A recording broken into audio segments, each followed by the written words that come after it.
अस्सलाम वालेकुम। इस वीडियो में मैं आपको बताऊंगा कि सिस्टम में किस तरह एरियाज़ क्रिएट करते हैं और उन एरियाज़ के अगेंस्ट किस तरह कस्टमर जो है ना वो क्रिएट करते हैं। सबसे पहले हम एरियाज़ में जाएंगे। एरियाज़ में जाके ऐड न्यू एरिया करते हैं। तो ऐड न्यू एरिया का एक फॉर्म जो है वो डिस्प्ले हो जाएगा। एरिया नेम हमने प्रोवाइड करना है। फॉर एग्ज़ाम्पल एरिया नेम हम प्रोवाइड करते हैं शादरा।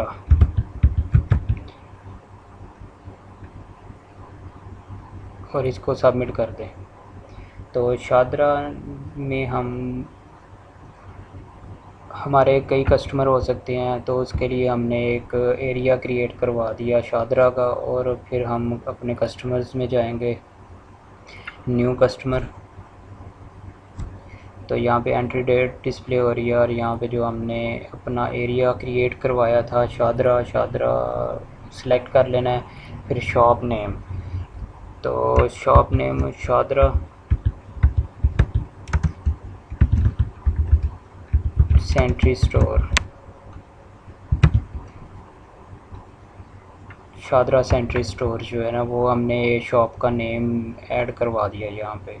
फिर कॉन्टैक्ट नंबर, अगर कॉन्टैक्ट नंबर अवेलेबल है तो यहाँ पे मेंशन कर दें, सिस्टम में उसकी एंट्री हो जाएगी। अगर शॉप कॉन्टैक्ट नंबर अवेलेबल नहीं है तो यहाँ पे नॉट अवेलेबल प्रोवाइड कर दें।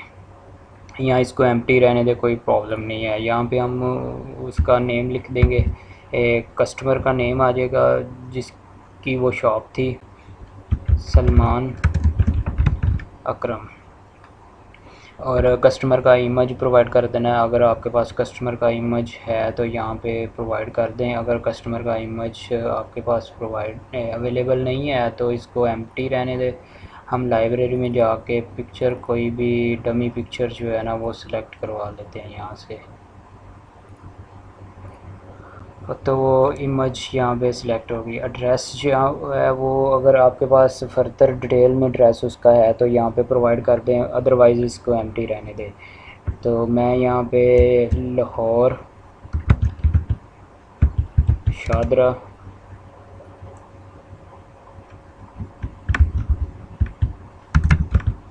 लाहौर जो है ना वो प्रोवाइड करता है। इसी तरह CNIC नंबर है, CNIC इमेज है, अगर अवेलेबल है तो प्रोवाइड कर दें, अगर अवेलेबल नहीं है तो इसको एम्प्टी रहने दें।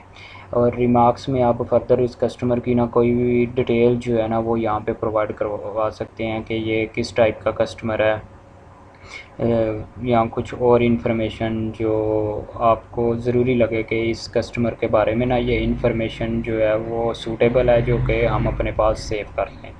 और इसको सबमिट कर दें। सबमिट करेंगे तो ये आपको कस्टमर सेव कर देगा डेटाबेस में और आपको रीडायरेक्ट करवा देगा कस्टमर लिस्ट पेज पे। कस्टमर लिस्ट पेज पे आपको रीडायरेक्ट करवा देगा और यहाँ पे आपका कस्टमर जो है शादरा सेंट्री स्टोर जो है ना वो विद पिक्चर जो है वो अपलोड हो गया हुआ है, ऐड हो गया हुआ है। यहाँ पे अगर आप इस कस्टमर की इमेज शो करवाना देखना चाह रहे हैं तो यहाँ पे इमेज पे क्लिक करें तो पॉपअप में उसका इमेज जो है ना कस्टमर का डिस्प्ले हो जाएगा। और इसी तरह CNIC इमेज अगर आपने प्रोवाइड किया हुआ है तो वो CNIC इमेज यहाँ पे डिस्प्ले करवा देगा, अदरवाइज़ वो नॉट अवेलेबल का इमेज जो है ना डिफ़ॉल्ट में शो करवा देगा। इसी तरह आप इस कस्टमर की प्रोफाइल जो है ना वो यहाँ से देख सकते हैं। कस्टमर की डिटेल आ गई, एंट्री डेट, आपने इस कस्टमर को इस दिन ऐड किया था, उसकी शॉप का नेम, उसका contact number, customer name, address, area, CNIC number, या उसके बारे में जो नरेशन आपने रिमार्क्स दिए हुए थे वो यहाँ पे डिस्प्ले हो जाएंगे। इसी तरह आप इस कस्टमर को एडिट करवा सकते हैं और डिलीट करवा सकते हैं एज़ इट इज़, जिस तरह आपने दूसरे पेजेस में एडिट और डिलीट के बटन देखे थे। ये भी फंक्शनैलिटी एज़ इट इज़ वैसे ही है। आप थोड़ा बहुत सिस्टम को समझ चुके हुए हैं, इस वजह से मैं फर्दर इस डिटेल में नहीं जाता। और फिर हम इस कस्टमर का प्रीवियस बैलेंस जो है ना वो ऐड करवाते हैं। प्रीवियस बैलेंस ऐड करवाने के लिए आप कैश में जाएं, कैश में जाके कस्टमर रिकवरीज़ है, कस्टमर रिकवरीज़ पे क्लिक करें और यहाँ पे उस कस्टमर को सिलेक्ट करें, सर्च कर लें शादरा सेंट्री स्टोर शादरा और यहाँ पे सर्च कर लें। कस्टमर रिकवरी का जो मेन पेज है यहाँ पे उस कस्टमर की सारी रिकवरीज जो है ना वो डिस्प्ले हो रही होंगी। तो अभी फ़िलहाल हमारे पास इस कस्टमर से कोई रिकवरी हमने गेट नहीं की, तो इस वजह से ये no data available in the table show करवा रहा हुआ है। तो हम यहाँ सबसे पहले इसका बैलेंस जो है वो देखते हैं, व्यू कस्टमर बैलेंस। तो अभी चूँकि ये कस्टमर हमने नया ऐड किया है, इसके अगेंस्ट कुछ भी डाटा नहीं पड़ा होगा इसके बैलेंस में। इसका बैलेंस जो ग्रैंड टोटल जो है अभी इसने कोई भी हमने इसके अगेंस्ट सेल ऐड नहीं की, तो यहाँ पे ये ग्रैंड टोटल ज़ीरो शो करवा रहा है। अभी कोई पेमेंट नहीं है, तो पेमेंट पेड जो है वो इस कस्टमर ने हमें कुछ भी पे नहीं किया, और इसकी ड्यू जो है वो भी ज़ीरो है, और स्टेटस इसका पेड शो हो रहा हुआ है, शादरा सेंट्री स्टोर सलमान अकरम। अब यहाँ पे 3 बटन है। जो सबसे पहला बटन जो आपने देख लिया हुआ है व्यू कस्टमर बैलेंस का है, दूसरा बटन जो है वो ऐड रिकवरी का है, और तीसरा बटन जो है वो प्रीवियस बैलेंस ऐड करवाने के लिए, और चौथा बटन जो है वो पॉलिसी डिस्काउंट ऐड करवाने के लिए है। तो सबसे पहले हम इसका प्रीवियस बैलेंस जो है हर कस्टमर के अगेंस्ट ऐड करवाते जाना है। प्रीवियस बैलेंस फॉर एग्जांपल इस कस्टमर का 50,000 प्रीवियस बैलेंस जो है वो है, तो यहाँ पे 50,000 इसका प्रीवियस बैलेंस मेंशन कर दे, और जिस सेलमैन ने ये ऐड किया है या इसको डिस्कस किया, आपको बताया है, वो मेंशन कर दें वकार है फॉर एग्जांपल, तो वकार सेलमैन यहाँ पे सिलेक्ट करवा दें, और यहाँ पे रिमार्क्स में कुछ भी लिख दें कि प्री बैलेंस है, प्री बैलेंस ऐड किया हमने, सबमिट करवा दें। तो इसका प्रीवियस बैलेंस जो है वो 50,000 सिस्टम में इंसर्ट हो जाएगा। आप इसको एडिट भी करवा सकते हैं। 50,000 अगर आपने गलती से लिख दिया हुआ है तो आप इसको 40,000 कर सकते हैं, 30,000 कर सकते हैं, जो भी इसकी एक्चुअल अमाउंट थी वो यहाँ पे मेंशन कर सकते हैं, और इसको सबमिट करवा दें। तो जो न्यू बैलेंस आप यहाँ पे इसको प्रोवाइड करेंगे वो इसका बैलेंस जो है ना वो अपडेट हो जाएगा। तो हमने 50,000 इसका प्रीवियस बैलेंस ऐड किया है, तो इसके बैलेंस में एक ग्रैंड टोटल में 50,000 चला गया, और इसकी ड्यू अमाउंट जो है ना वो 50,000 यहाँ पे बता देगा कि इसका रिमेनिंग अमाउंट जो है ना वो जो इस कस्टमर ने हमें पे करनी है ना वो 50,000 है, और इसका स्टेटस पार्शल हो गया है। अब एक और चीज़ जो आपने पूछी हुई थी, कस्टमर में कस्टमर लेजर्स थे। एक्चुअली कस्टमर लेजर जो है ना वो हम खुद से इंसर्ट नहीं करवाते, वो ऑटोमेटिकली जो भी फंक्शनैलिटी फंक्शन उस कस्टमर के अगेंस्ट परफॉर्म होता है ना, उसकी एंट्रीज़ ऑटोमेटिकली यहाँ पे ना ऐड होती जाती हैं। तो हमने जो शादरा सेंट्री स्टोर थी उसके अगेंस्ट प्रीवियस बैलेंस ऐड किया है, वो एक एक्शन परफॉर्म किया था। तो यहाँ पे उस कस्टमर की इन्फॉर्मेशन आ गई कि डिस्क्रिप्शन में ऐड प्रीवियस बैलेंस हमने किया है, और उसको डेबिट हुआ है उस कस्टमर के अगेंस्ट ये 50,000, और उसका बैलेंस जो है ना वो 50,000 यहाँ पे शो करवा रहा हुआ है। तो इसी तरह आप जितने भी एक्शन इसमें करवाते जाएंगे इस कस्टमर के अगेंस्ट, तो यहाँ पे आके आप वो कस्टमर सर्च करें तो उसका लेजर जो है ना वो आपको यहाँ पे डिस्प्ले हो जाएगा। फिर हम फर्दर कैश में जाते हैं, कस्टमर रिकवरीज़ में जाते हैं, और यहाँ पे कस्टमर अपना सेलेक्ट करते हैं, सर्च करते हैं उसको, और सबसे पहले हमने इसका बैलेंस जो था वो चेक किया, फिर इसका प्रीवियस बैलेंस ऐड करवा दिया। अब इस कस्टमर के अगेंस्ट कुछ रिकवरीज़ जो हैं वो ऐड करवाते हैं। ऐड रिकवरी के बटन पे क्लिक किया तो यहाँ पे ऐड रिकवरी का पॉपअप डिस्प्ले हो जाएगा। जिस सेल सबसे पहले डेट है, डेट में जिस दिन आपने इस कस्टमर से वो रिकवरी गेट की थी वो यहाँ पे डिस्प्ले हो जाएगी। फिर सेलमैन का नेम जिसने वो रिकवरी गेट की थी इस कस्टमर से, उसका नेम सेलेक्ट कर देना है, और नेट अमाउंट 50,000 डिस्प्ले हो रही है कि इस पर्सन ने, इस कस्टमर ने हमें 50,000 पे करना है, इसके अगेंस्ट इसका बैलेंस जो है ना वो 50,000 पड़ा हुआ है। अभी उसने कुछ भी हमें पे नहीं किया और ड्यू अमाउंट में 50,000 जो है ना वो डिस्प्ले हो रहा है। फॉर एग्ज़ाम्पल इसने हमें रिकवरी 10,000 की रिकवरी जो है ना वो प्रोवाइड की है। तो न्यू पेमेंट में हम उसको मेंशन करेंगे कि 10,000 जो है ना वो इस कस्टमर से रिकवर किया है। और यहाँ पे अगर आप कुछ नरेशन रिमार्क्स देना चाह रहे हैं, जिस तरह के मैं स्लिप नंबर 23, ये स्लिप नंबर 23 मैं अपने पास एक डायरी बनाई हुई है जिसमें मैं सारे कस्टमर्स की रिकवरी जो है ना वो नंबर वाइज जो है वो लिखवा रहा हूँ। तो मैंने उस डायरी में से नंबर उठा के ना यहाँ पे मेंशन कर दिया ताकि मुझे ढूंढने में आसानी हो सके। तो मैंने स्लिप नंबर 23 जो है ना वो यहाँ पे मेंशन कर दिया और इसको सबमिट करवा दिया। जब इसको सबमिट करवाएंगे तो आपने देखा कि कस्टमर रिकवरीज के पेज में उसकी पेमेंट जो है ना वो डिस्प्ले हो गई है कि इसका नेट बैलेंस जो था वो 50,000 था, उसमें से 10,000 इसने पेमेंट कर दिया हुआ है और सेलमैन इसने किया रिमार्क्स यहाँ पे डिस्प्ले हो गए हैं। तो फिर हम इसका बैलेंस चेक करते हैं जाके। बैलेंस में देखें 50,000 इसका ग्रैंड टोटल था, बैलेंस था, जिसमें से इसने 10,000 पे कर दिया हुआ है और ड्यू अमाउंट इसकी 40,000 बाकी रह गई हुई है। ठीक है, तो फर्दर अगर आप इसको एक और रिकवरी हम ऐड करवाते हैं। अब इस फॉर्म पे आप जाके देखें कि ऐड रिकवरी में डेट आ रही है और सेलमैन का नेम वकार, जिसने सेकंड रिकवरी फॉर एग्ज़ाम्पल उससे गेट की है, 50,000 नेट अमाउंट थी उसकी और उसने 10,000 ऑलरेडी पे कर दिया हुआ है। मैं ड्यू अमाउंट में 40,000 बाकी बच गया हुआ है और न्यू पेमेंट में फॉर एग्ज़ाम्पल हमने रिकवरी की है 20,000 की। तो यहाँ पे 20,000 मेंशन कर दें और स्लिप नंबर 34 या 36 कुछ भी मेंशन करवा दें, इसको सबमिट करवा दें। तो आप देखेंगे आपके कस्टमर रिकवरी पेज में दो पेमेंट जो है ना वो डिस्प्ले हो जाएंगी, एक 26 तारीख की है और दूसरी भी 26 तारीख की है। और 50,000 इसकी नेट अमाउंट थी, जिसमें से इसने फ़र्स्ट टाइम 10,000 पे किया और सेकंड टाइम जो है वो 20,000 पे किया और वो कार सेलमैन ने ये गेट की है रिकवरी और यहाँ पे मेंशन की हुई है स्लिप नंबर 36 में और 23 में।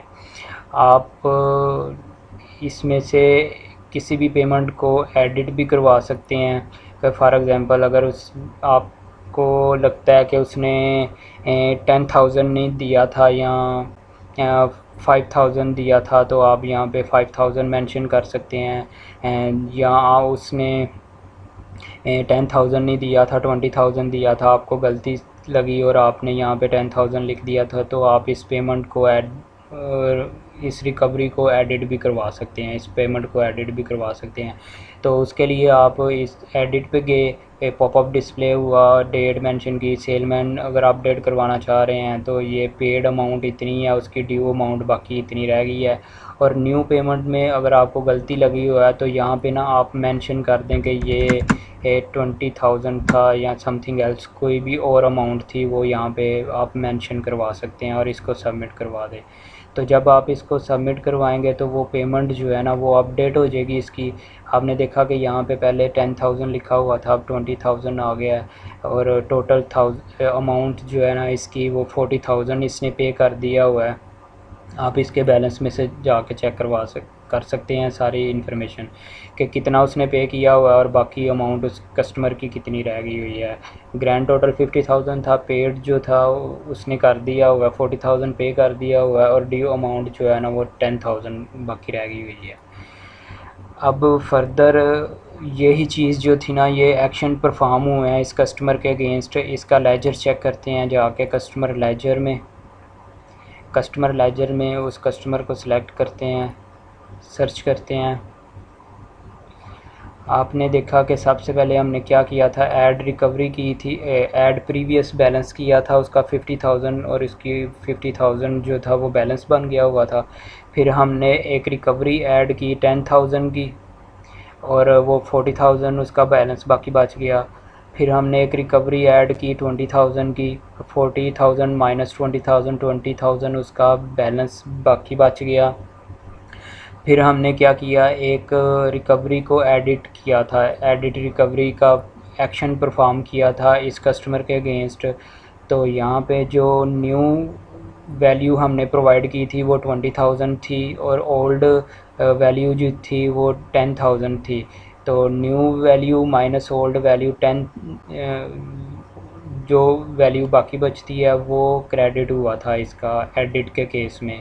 तो मैंने यहाँ पे हर चीज़ मेंशन करवा रहा हूँ कि अगर आपको कोई गलती भी लगी है ना, गलती से आपने डाटा इंसर्ट करवा दिया हुआ था और फिर फर्दर जाके उसको अपडेट किया था, तो यहाँ पे उसकी भी एंट्री की हुई है कि आपने एक काम एडिट किया था यहाँ पे, और एडिट के केस में आपके पास जो बैलेंस बाकी बच गया था ना वो ये था, और बैलेंस में वो आपका रिमेनिंग शो करवा रहा होगा कि बैलेंस रिमेनिंग उस कस्टमर का इतना बाकी रह गया हुआ है। तो ये बैलेंस यहाँ से आप कंपेयर करवा सकते हैं कि जिस तरह आपके लेजर में इंफॉर्मेशन जो है ना वो सारी की सारी अपडेट हो रही हुई हैं, और इसके पेमेंट में और कैश रिकवरीज़ में जाके ना आप चेक कर सकते हैं कि इसका बैलेंस अब कितना बाकी बच गया हुआ है।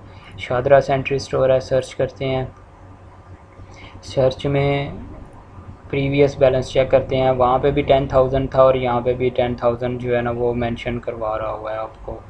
तो ठीक है, ये previous balance add recovery added recovery का आपको पता चल गया। सिमिलरली अगर आप इसकी रिकवरी को डिलीट करना चाह रहे हैं कि आपने गलती से ये रिकवरी ऐड कर दी हुई थी, इस रिकॉर्ड को डिलीट करेंगे तो वहाँ पे एक कस्टमर लेजर में एक एंट्री हो जाएगी कि आपने 20,000 पेमेंट को डिलीट करवा दिया हुआ है, तो वो वहाँ पे मेंशन कर देगा जस्ट फॉर ए रिकॉर्ड।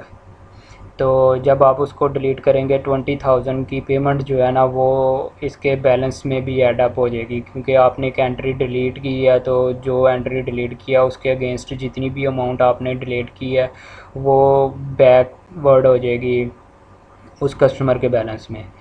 तो आपको पता चल गया है, व्यू कस्टमर बैलेंस का भी पता चल गया है, ऐड रिकवरी का भी पता चल गया है, आपने प्रीवियस बैलेंस भी ऐड एडिट करवा दिया हुआ है हर कस्टमर के अगेंस्ट। और इसमें ये ग्रीन बटन है पॉलिसी डिस्काउंट का। पॉलिसी डिस्काउंट एक्चुअली ये है कि कोई कंपनी ऐसी होती हैं जो कि कस्टमर अपने को थोड़ा सा रिलैक्सेशन प्रोवाइड करती हैं कि अगर वो हमारा मंथली 5 लाख का 10 लाख का माल सेल करेंगी तो हम उनको कुछ ना कुछ रिवार्ड में पेमेंट प्रोवाइड करेंगे। तो उसके लिए ये फंक्शनैलिटी ऐड की हुई है पॉलिसी डिस्काउंट की। तो पॉलिसी डिस्काउंट पे क्लिक करेंगे तो आपको पॉलिसी डिस्काउंट का फॉर्म जो है वो डिस्प्ले हो जाएगा। यहाँ पे डेट आ रही है कि आपने ये पॉलिसी डिस्काउंट उसको किस डेट को प्रोवाइड की थी और किस सेलमैन ने ये पॉलिसी डिस्काउंट प्रोवाइड की थी, और उसका बैलेंस कितना है वो यहाँ पे डिस्प्ले हो रहा है, और आपने कितनी अमाउंट पॉलिसी के अगेंस्ट उसको प्रोवाइड की थी। फॉर एग्ज़ाम्पल 5,000 आपने उसको अमाउंट जो थी ना वो प्रोवाइड की थी कि उस पर्सन ने आपको आपकी सेल जो थी ना वो 10 लाख के करीब सेल कर दी हुई थी, तो आपने उसको 5,000 जो था वो पॉलिसी डिस्काउंट प्रोवाइड किया था। मीन के 10 लाख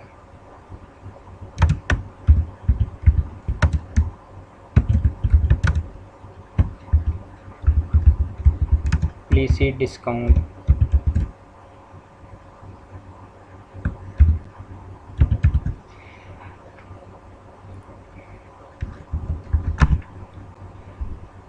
कि उसने आपका 10 लाख का माल जो था वो सेल किया था और आपने उसको 10 लाख के ऊपर 5,000 जो थी ना वो पॉलिसी डिस्काउंट प्रोवाइड की थी। अब आप इसको सबमिट करते हैं तो ये डाटा डाटाबेस में जाके सेव हो जाएगा, और आप इसका बैलेंस चेक करें तो बैलेंस में से 40,000 उसका पे हो चुका हुआ है। यहाँ पे आप नीचे देखेंगे 20,000 इसने पे किया था, फिर फर्दर रिकवरी में 20,000 इसने पे किया था।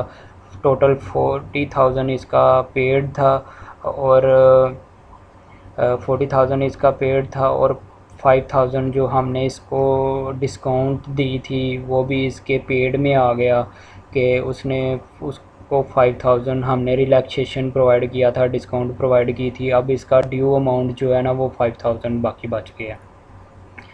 और ये जो हमने इसको डिस्काउंट प्रोवाइड किया ना पॉलिसी डिस्काउंट, वो इसकी पेमेंट में डिस्प्ले नहीं होता। पेमेंट में सिर्फ वही पेमेंट डिस्प्ले होती है जो कि आप उससे कैश वगैरह जो भी है ना वो उससे लेके आए हैं, वो यहाँ पे डिस्प्ले होगी। अब जो पॉलिसी डिस्काउंट में हमने इसको 5,000 जो है डिस्काउंट प्रोवाइड किया है वो यहाँ पे डिस्प्ले होगा कस्टमर कैश डेबिट्स में।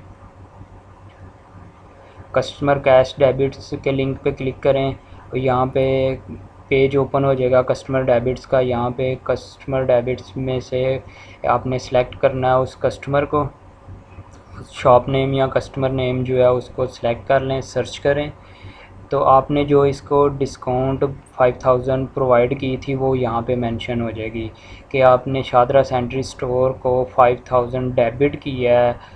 किस चीज़ का डेबिट किया है? 10 लाख सेल पॉलिसी डिस्काउंट आपने जो है ना उसको प्रोवाइड किया है कि उसने आपका 10 लाख का माल जो था वो सेल किया था, उसके ऊपर आपने 5,000 उसको डेबिट कर दिया हुआ है। आप अगर आप से ये गलती हो गई है कि ये उसको डिस्काउंट इतनी नहीं देनी चाहिए थी तो आप इसको यहाँ से डिलीट करें और वो वहाँ पे जाके दोबारा से ऐड कर दें कि 5,000 नहीं था 10,000 देना था या समथिंग एल्स कुछ भी और पॉलिसी थी। आप यहाँ पे उसको डिलीट करें और वहाँ पे जाके एक फ़र्दर एंट्री जो है ना वो ऐड करवा सकते हैं। तो यहाँ पे कस्टमर रिकवरीज़ में गए, शादरा सेंट्री स्टोर को सर्च किया और रिकवरी मैं फ़र्दर इसको एक और पॉलिसी डिस्काउंट देता हूँ कि फ़र्दर पॉलिसी डिस्काउंट 1,000 और प्रोवाइड करता हूँ कि जो कंपनी की 3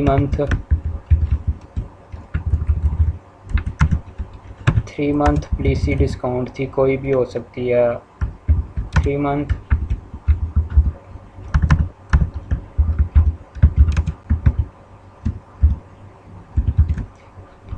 मंथ पॉलिसी डिस्काउंट है उसकी, तो उसको 1,000 और लेस कर दिया, सबमिट कर दिया।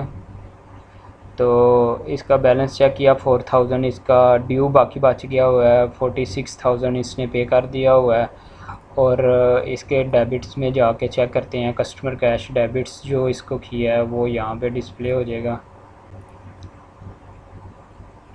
ठीक है, 5,000 इसको 10 लाख सेल पॉलिसी डिस्काउंट दी थी और 1,000 इसको 3 मंथ पॉलिसी डिस्काउंट दे दिया हमने। जो भी आपका रूल्स होंगे उसके अगेंस्ट आप इसको ना कस्टमर को डेबिट्स कर सकते हैं, तो वो डेबिट्स इसके बैलेंस में से जाके डिडक्शन हो जाएगी। तो यही चीज़ें जो हैं वो सारी की सारी चीज़ें कस्टमर लेजर में स्टोर होती जाएंगी ऑटोमेटिकली। जो भी फंक्शन एक्शंस हमने प्रोवाइड किए हैं, शादरा सेंट्री स्टोर को सर्च करते हैं तो यहाँ पे आप देखें कि ये कस्टमर है। सबसे पहले हमने प्रीवियस बैलेंस ऐड किया था, फिर ऐड रिकवरी की थी 10,000 की, फिर ऐड रिकवरी की एक और रिकवरी की थी 20,000 की, फिर हमने एक 10,000 वाली रिकवरी को एडिट किया था। ओके, 10,000 नहीं था, ये 20,000 था, इस वजह से वो 20,000 माइनस 10,000 यानी कि 10,000 और उसका क्रेडिट हो गया था यहाँ पे। तो यहाँ पे डिस्क्रिप्शन में वो सारी इन्फॉर्मेशन जो है वो शो हो रही है कि एडिट रिकवरी हुई है उसकी। फिर फर्दर इसका 10 लाख सेल पॉलिसी डिस्काउंट किया था उसको क्रेडिट हुआ है और 3 मंथ पॉलिसी डिस्काउंट में 1,000 उसको क्रेडिट हुआ है और इसका टोटल रिमेनिंग बैलेंस जो है ना वो 4,000 बाकी बच गया हुआ है। तो ये था सारा कस्टमर को ऐड किस तरह करवाया जाता है एरियाज़ में और फिर फर्दर उसका प्रीवियस बैलेंस किस तरह ऐड किया जाता है, उसकी रिकवरी किस तरह ऐड की जाती है, उसका बैलेंस किस तरह चेक किया जाता है, अगर हम कोई पॉलिसी डिस्काउंट प्रोवाइड कर रहे हैं तो वो कस्टमर को किस तरह डेबिट किया जाता है। तो इस वीडियो में ये सारी चीज़ें आपने लर्न की और इसको आप खुद से इम्प्लीमेंट करके देखें तो आपकी अंडरस्टैंडिंग इंक्रीज़ होगी। Thank you.